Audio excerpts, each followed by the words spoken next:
yang melanggar dan parkir sembarangan terpaksa ditilang petugas. Selain menilai pengendara, petugas gabungan juga menindak tegas petugas parkir liar yang telah melakukan pungutan liar terhadap pemilik kendaraan yang sudah melanggar dan parkir. Hari ini Kasub Kominfo bersama sosialisasi terkait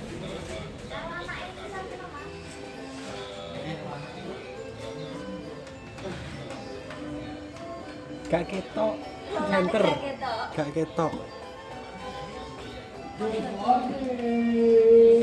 center mur odo pak Siap ngunanku. Siap.